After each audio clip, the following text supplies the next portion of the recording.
রাজধানীর সড়কে শৃঙ্খলা ফেরাতে ও যানজট নিরসনে মহাখালী, সায়দাবাদ ও গুলিস্তান থেকে বাস টার্মিনাল সরানোর নির্দেশ দিয়েছেন প্রধানমন্ত্রী। এছাড়া গাজীপুরের বিআরটি প্রকল্প নিয়ে করণীয় ঠিক করতে ৩ সদস্যের বিশেষজ্ঞ কমিটি করে দিয়েছেন সরকার প্রধান। প্রধানমন্ত্রীর সাথে বৈঠক শেষে ঢাকার ২ নগর প্রশাসক জানান, উচ্ছেদ নয়, হকারদের পুনর্বাসন করে শৃঙ্খলা ফেরাবে সরকার।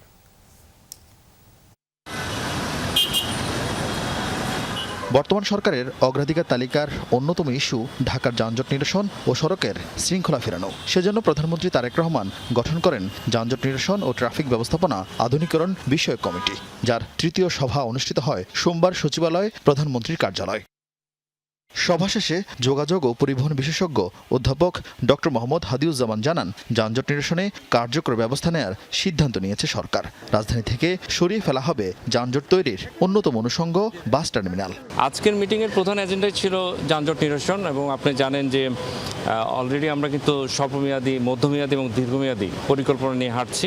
মহাখালী যে আমাদের টার্মিনালটা দেখছি, এটা অস্থায়ীভাবে আমাদের পূর্বাঞ্চলে একটা জায়গা নির্ধারণ করা হয়েছে। সেখানে বাসগুলো ডেপো হিসেবে থাকবে, তারা স্টপ হওয়ার টাইমে ওখানে বসে থাকবে। যখন যাত্রী নেওয়ার প্রয়োজন হবে তখন শুধু তারা টার্মিনালে আসবে।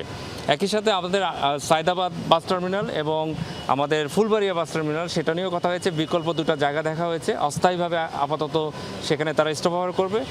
দীর্ঘদিন ধরে এয়ারপোর্ট থেকে গাজীপুরমুখী বিআরটি প্রকল্প নিয়ে ভোগান্তি পোহাচ্ছে সাধারণ মানুষ।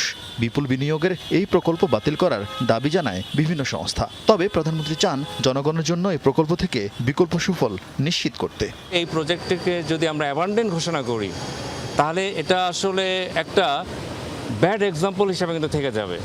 তো সেই হিসাবে এটাকে কিভাবে একটা ইমপ্রুভ পাবলিক ট্রান্সপোর্ট করিডোর হিসেবে ব্যবহার করা যায়, এবং যে বিনিয়োগটা হয়ে গেছে এটা সর্বোচ্চ ব্যবহার কীভাবে করা যায়, এটার জন্য মাননীয় প্রধানমন্ত্রী ৩ জন বিশেষজ্ঞ ডেকেছেন যারা গণপরিবহন নিয়ে কাজ করে। উনি শুনেছেন, এবং আমার ধারণা এটা পরবর্তীতে ক্যাবিনেট মিনিস্ট্রিতে এটাতে আরও ব্যাপকভাবে আলোচনা হবে। বৈঠকে ঢাকার যানজট নিরসন ও হকার পুনর্বাসন নিয়ে প্রস্তাব দেন নগরের 2 প্রশাসক। কাউকে উচ্ছেদও আমরা করলাম না, আবার পুরোপুরি একের বিশৃঙ্খল অবস্থাও ছেড়ে দিলাম না।